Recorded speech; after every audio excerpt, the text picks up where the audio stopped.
evening and welcome to the evening news for today, Monday, October 3, 2022. I am Jemima Holmes. Thank you for tuning in. Now let's take a look at some of the lead stories tonight. Guyana intensifying efforts to phase out use of mercury in mining sector. Appeal court to move ahead with hearing APNU+AFC'S second dismissed election petition. Guyanese welcome government's fuel price reductions. Fatal West Coast Berbice accident. Family and friends hold vigil calling for justice, and Cricket Carnival Road March ignites Georgetown. Now for the news in detail. The issue of sustainable mining is one the government takes seriously, with Natural Resources Minister Vikram Bharat assuring that the government will, at some point in the future, phase out the use of mercury in mining. Gerald Bryan reports.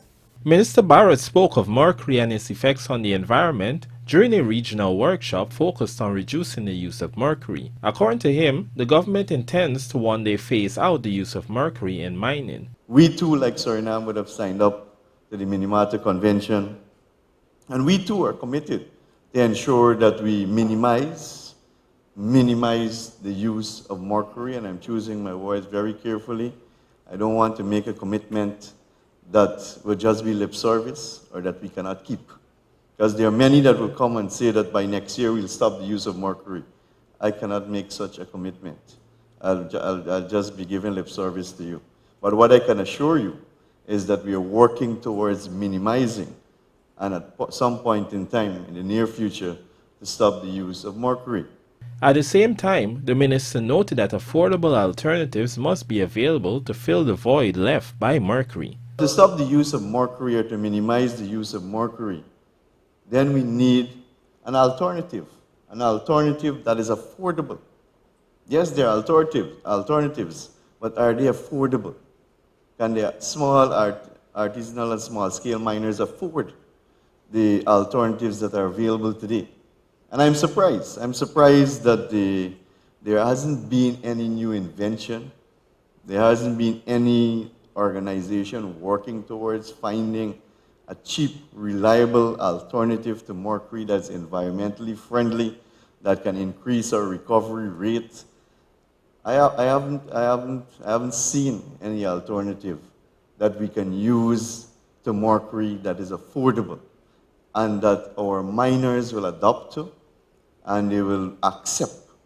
Meanwhile, WWF Guyana's director Dr. David Singh also identified the need for alternatives. Most people might know the harmful effects of mercury.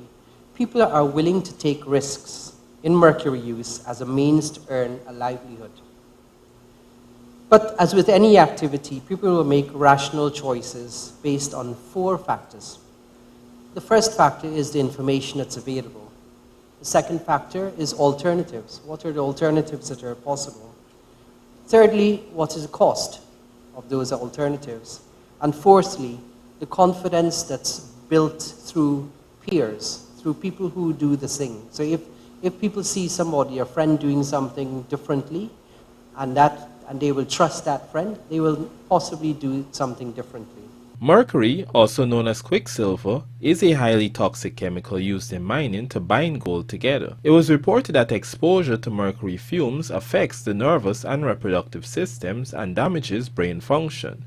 Gerald Bryan, The Evening News. The Court of Appeal on Monday unanimously ruled that it will proceed with hearing an appeal against a 19-month-old judgment by Acting Chief Justice Roxanne George, SC, in which she dismissed the APNU+AFC'S second election petition, challenging the results of the 2020 general and regional elections, and has fixed November 1 for a report hearing.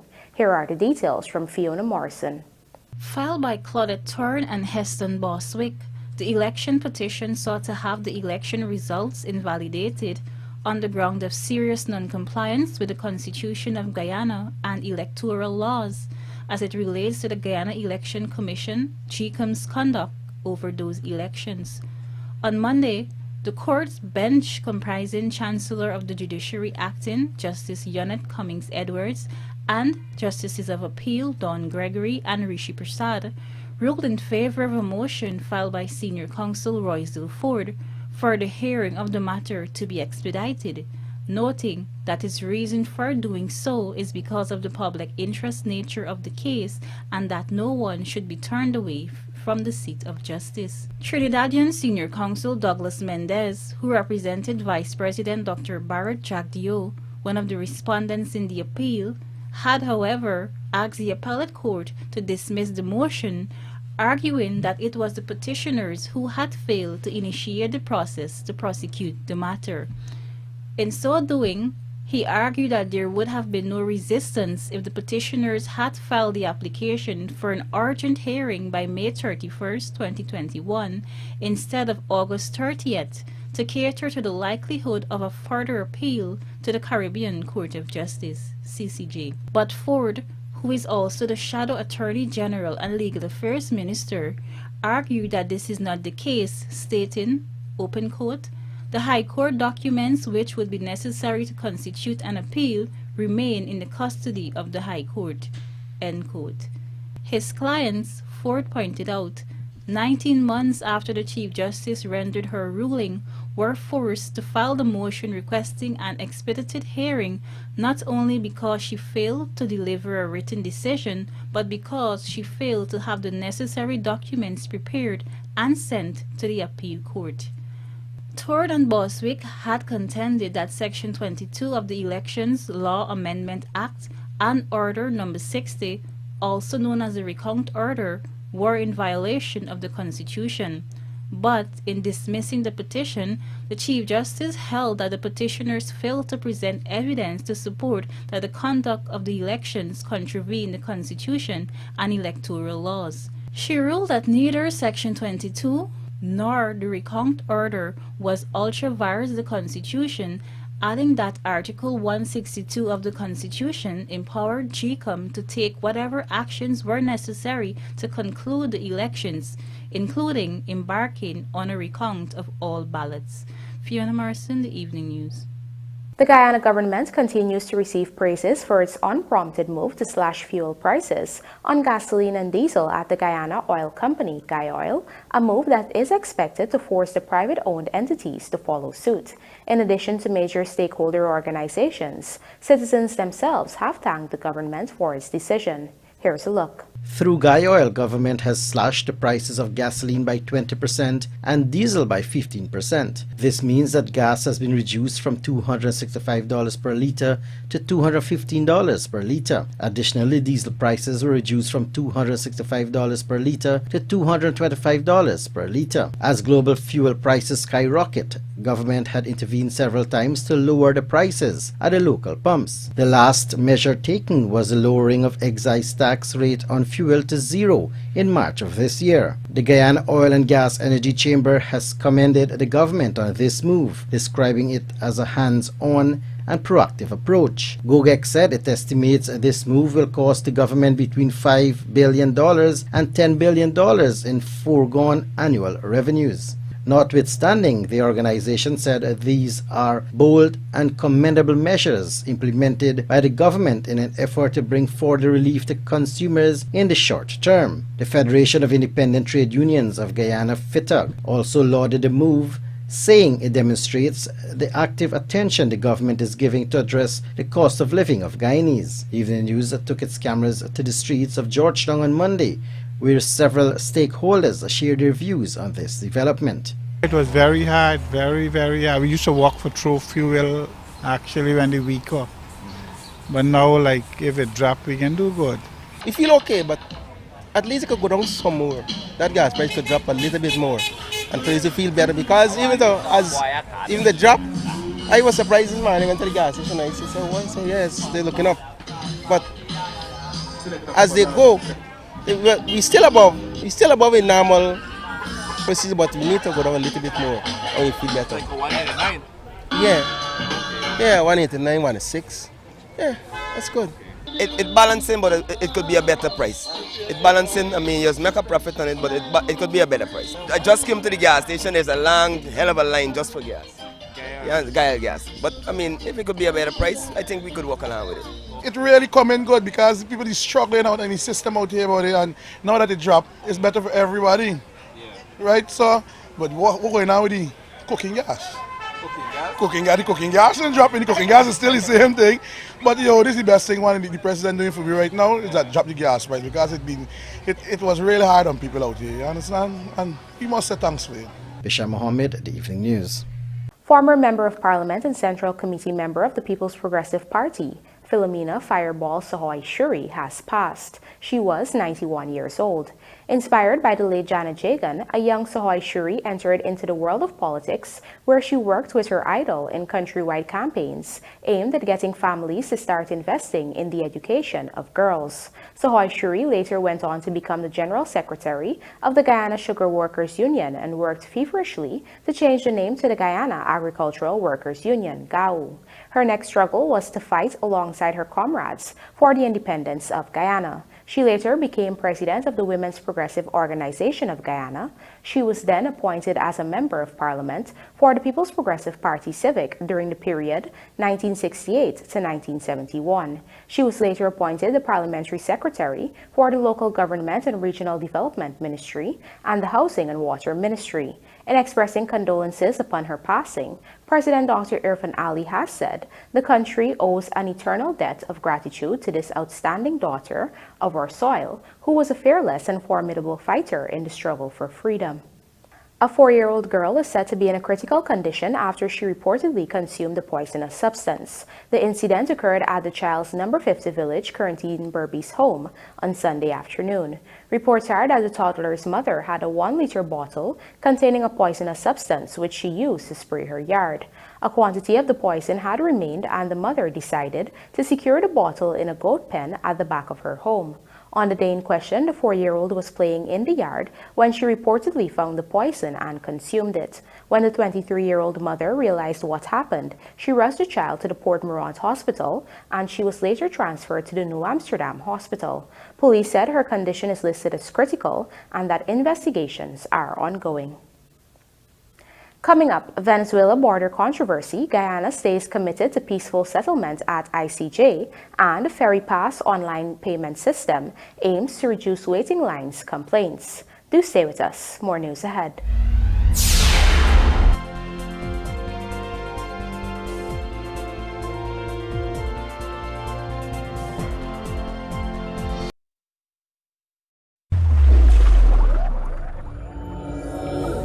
Superbet, com certeza a sua melhor escolha. Com mais de 200 jogos online com Superbet, você aposta para ganhar. Cadastre-se hoje, tá esperando o quê? Basta acessar o www.superbet.gy, clicar em registrar e você já está apto a participar. Lembrando que o Superbet não é recomendado para menores de 18 anos. Contractors, let the quality of your road constructions speak for themselves by investing in a walk-behind vibratory roller from Sylvies. Apart from improving productivity, our roller provides better compaction for soil and asphalt. Designed with the ability to turn, this machine also offers great flexibility for precise work near walls and sidewalks. Order it now before it's gone at sylviesonline.com or at our 31 High and Hatfield Street store. Moving, lifting, or bending, whatever the job, we at Sylvie's Variety Store have the right tools to make it happen. Pallet jacks and hand trucks for bonds and industrial sites, easy pickup and convenient maneuvers. Chain hoist from Roughneck and Northern Industrial, the perfect solution to lifting heavy objects. And then there's the 12-ton and 16-ton hydraulic pipe benders from 1/2 to 2 inch. We also stock the shop press machine from Northern Industrial. Sylvie's Variety Store stocks the tools to make it happen. Cheryl, girl, you want me? Sorry, I'm interrupting y'all. Marla, I'm here taking the census. Girl, you done got a husband already, huh? Miss, I am a census taker, going door to door so that everyone can be interviewed and counted in the National Census 2022. What is the census though? Well, the Population and Housing Census is a count of the population and all the buildings every 10 years. Getting counted transforms an entire nation. From Region 1 to Region 10. You know what? I believe our village needs a health center. I think it needs some roads too. You see the man boots out there, how it full of mud, eh? That's why I'm asking Mrs. Da Silva a few questions from our questionnaire. We record the answers, and then the data is used to help shape the future of the country. Oh, so the two y'all not. Oh gosh. We counted.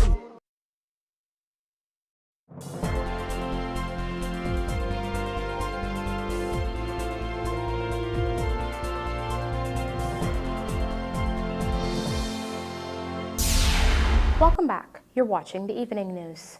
Family members and friends of taxi driver Salim Yusuf, who was killed when a driver lost control of a speeding car and slammed into his taxi, are calling for justice. Our Berbice correspondent Andrew Carmichael reports that on Saturday evening they held a candlelight vigil at the scene of the accident. On Saturday evening, Salim Yusuf's family and friend held a candlelight vigil at the scene of the accident that claimed his life. The 30-year-old man of Cotton Tree, West Coast Berbice Region 5, Mahaika Berbice, was killed on September 24th, a short distance away from his home. He was at the time heading home when the accident occurred. Police had reported that at about 4:30 on September 24th, a motor car, PYY 3603, driven by a teacher of Kildonan Village, Quarantine Region 6, East Berbice Quarantine, was proceeding east along the northern drive lane at a fast rate of speed, while motor car PTT 9357, driven by Yusuf, was proceeding west along the southern drive lane at a fast rate of speed under the Edward Public Road, West Coast Berbice.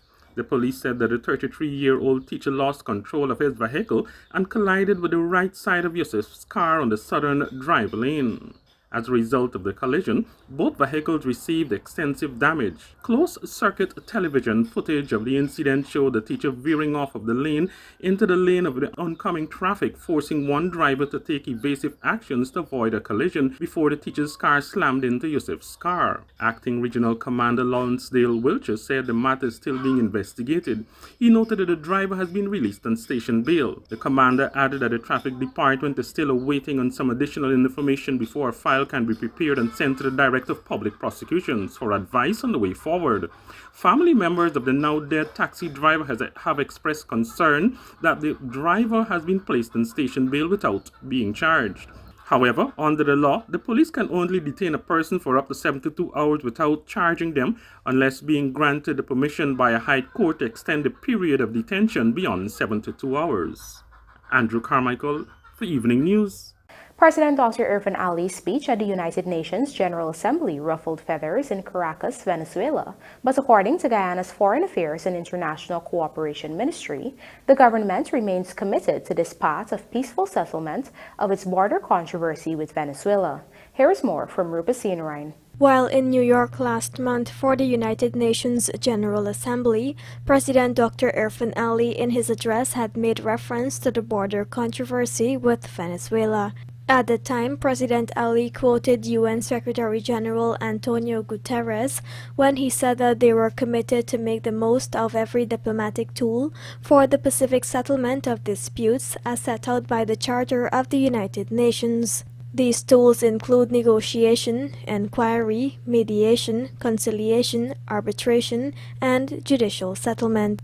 These words seem to have caused some unease in Caracas, Venezuela, however, with the Spanish-speaking republic issuing a statement on September 30th in which they repeated many of their claims regarding the border controversy. In a communique, the Ministry of Foreign Affairs stood behind President Ali's words. The ministry also held up the words of the UN Secretary-General and pointed out that the judicial settlement route to settle the controversy was determined by the Secretary-General himself. Venezuela has laid spurious claims to more than two-thirds of Guyana's landmass in the Essequibo and a portion of its exclusive economic zone in which almost 11 billion barrels of oil have been discovered over the past 7 years. Guyana approached the International Court of Justice in 2018, seeking a final and bidding judgment to reinforce that the 1899 arbitral award remains valid and binding on all parties, as well as legal affirmation that Guyana's Essequibo region, which contains much of the country's natural resources, belongs to Guyana and not Venezuela. Rupa Sinarain, The Evening News. After decades of operating with in-person bookings for ferries, commuters for the first time will be able to secure their spot using an online booking system. Here is Rupasina Ryan again with the details. Ferry Pass was launched on Saturday at the Perica Stelling and will be running concurrently with current operations to make bookings easier. Phase 1 of this initiative includes only the route between Perica and Supanam, with MMG offering the payment solution. Public Works Minister Juan Edgehill dubbed this introduction a big difference in the lives of people using the ferry service, with reduced loss of time to show up hours before to secure a spot. A system that is transparent, accountable, and accessible, where it's not left to the discretion of an individual at any level, but is one that is open to the entire public, makes traveling easier and more comfortable and saving lots and lots of time. By December 1st, this mechanism will be available for the Supanam to Bartica route. Later in January 2023, online booking for Leg 1, Wakenham, Mabaruma, Port Kaituma, Morawana, and Fort Island will come on stream. The minister added that also by 2023, online booking for the MV Kanawaima, which plies the Guyana to Suriname route, should be achieved. We must work with our Surinamese counterpart, and we must put online booking for the MV Kanawaima by January 1st, 2023. We must get it done. It's the same platform, and that's the direction that we are going. So people don't have to drive all the way to Molson Creek, sleep in a car, waiting to get on. If we did it at Supanam Perica, we could do it everywhere else. Meanwhile, Minister within the Public Works Ministry Deodat Indar underscored that under the Transport and the Harbour Department, infrastructure has been under the microscope to ensure a smooth flow. He shared that persons can be frustrated with the current system and it can sometimes disadvantage some commuters. The commuters between the islands, there are many. Region 2, the island of Wakenham, Leg 1, we have Bartica, you're plagued with these kind of complaints. What the system will do is to reduce it. But what the system will also do, it will have to be manned properly. Because if you have a parallel system working, which we are doing now, is to have a online booking system with a manual one just to make sure that there's no failure in the whole transport system of people booking, sometimes can frustrate people too. So we are asking people when do the online booking, do it honestly too. From now on, online reservations will get first preference against those who prefer the in-person ticketing system. Rupa Sinarayan, The Evening News. A quiet Sunday morning in Georgetown in a matter of hours transformed into a colorful display of Guyanese culture, music, and overall good vibes as the Carnival Road Parade brought the curtains down on the inaugural Cricket Carnival 2022. The Evening News took its cameras to the streets of Georgetown and filed this report. Cricket Carnival came to an exciting close on Sunday with the highly anticipated Carnival Road Parade, which featured kaleidoscopic scenes of Guyanese unifying in celebration. Several carnival bands, both local and foreign, took to the streets of Georgetown and tramped from Bank of Guyana to the Kitty Seawall, where an energetic concert awaited revelers. The first band to make the trip was Orlando Carnival Downtown Band, followed by Slingers Entertainment's first outing with their Wild West team. Next up, the Amazonas band from Palm Court shocked with vibrant red costumes. Entertainment giants Hits and Jams followed, with First Lady Aria Ali waving excitedly from atop their first double-decker truck. HJ showed the Miss Cricket Carnival queen, Amel Griffith, in their Genesis and Boom Nation sections. Last but by no measure least, Pulse Entertainment closed off the parade with their Pulse Warriors band. The Evening News caught up with a few band representatives and owners who spoke about the vibes in their camp. You know, we decided to take on a new challenge, you know, tap into the soca market. Work out pretty good for us. You know, nice vibes, nice energy today. Well, we're from the west side, which is country. So, you know, cowboy style. Energy's up. We got live performances from Young Brother Tempo. Gonna be a great vibes and energy show today. Well, you all know Pulse is the #1 band on the road every year, all the time. As you can see, this is what we're looking like. This is my beautiful wife, Sandra, and we're having a great time. And we're ready for more road all day. This is about the people. This is about making a great experience for everybody. And I think we made it very well. So everybody's happy, everybody's having fun, having drinks, enjoying the time. So I think that we made the purpose. The revelers were not the only ones who grooved to the soca tunes from around the Caribbean that blasted through various speakers. According to onlookers and other patrons, the carnival entertained in leaps and bounds. So far, loving the energy, love the outfit, the music is always so good, you know, because we come from a country that we love Carnival. So all this vibe is like, loving it. Following the Carnival parade, the Guyanese converged on the Kitty Seawall, where artists entertained a crowd of thousands to end what was 2 weeks of cricket carnival activities in Guyana. For the evening news, Jemima Holmes. 14-year-old Saskia Willie, a student of Berbice High School, was on Sunday morning crowned Region 6 Teen Queen. The event, which was organized by the Guyana Police Force at the regional level, saw 8 girls participating. Our Berbice correspondent Andrew Carmichael reports that each represented one of the 8 police stations in Region 6. The Queen, 14-year-old Saskia Willie, represented the Rhodes Hall Town Outpost and competed under the platform Child Abuse. The first runner-up is Anicia Crandon, who represented Albion Police Station and competed under the platform Substance Abuse. Ariel Peters, who represented Wim Police Station and competed under the platform Juvenile Delinquency, is the second runner-up. The 3 got the judges' nod from a field of 8, and their final places was judged by the response to a final question. Your mother is terminally ill and needs care. You are a student at school and faced with a decision to leave school and get a job to take care of your mother or place her in a home that offers care for the elderly. Which will you choose and why? Both Peters and Crandon say they were going to leave school in that scenario. However, Willie said she was going to remain in school. Education is the key to success, she said on her way to winning the crown. Education is the key to success. And if I drop out of school, I will not have that education I need to fulfill my dreams in this society.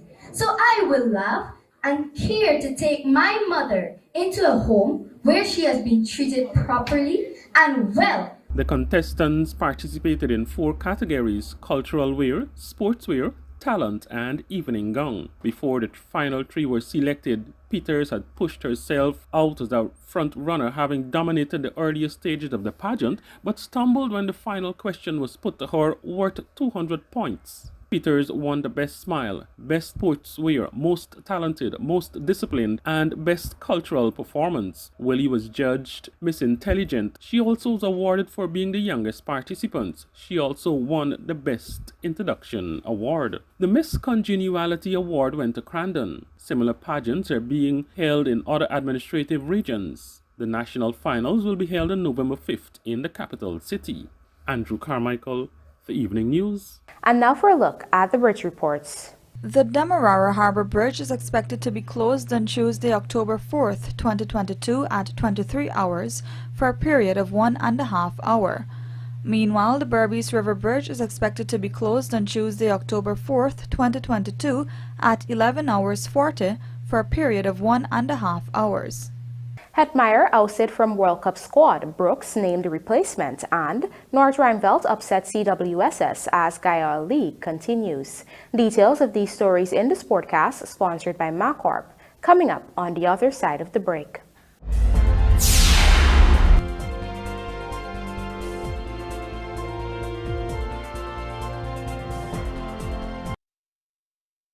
It's John Lewis Styles buy one get one at half price sale. Buy any t-shirt, top, polo shirt, dress, pantsuit, or skirt suit and get the second one at 50% off. Same goes for shoes, handbags, and lingerie at half price. Hurry, because John Lewis Styles half price sale ends soon. It's John Lewis Styles buy one get one at half price sale. Buy any t-shirt, top, polo shirt, dress, pantsuit, or skirt suit and get the second one at 50% off. Same goes for shoes, handbags, and lingerie at half price. Hurry, because John Lewis Styles half price sale ends soon. Looking to bring your dream home to reality? Or simply taking on a home improvement project? Then National Hardware Limited is where you should start. Let us put that touch to your home.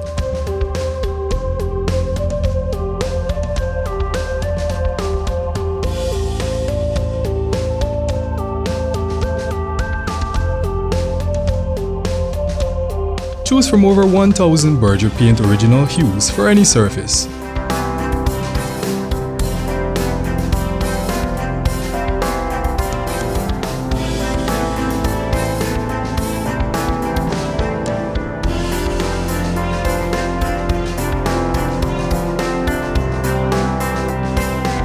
We are known for our trusted brands such as Westinghouse, Philips, Sadco, Rubbermaid, Pyrex, Gibson Home, and so much more. National Hardware Limited, your do-it-best store. Located in downtown Georgetown and industrial site Rhymeville.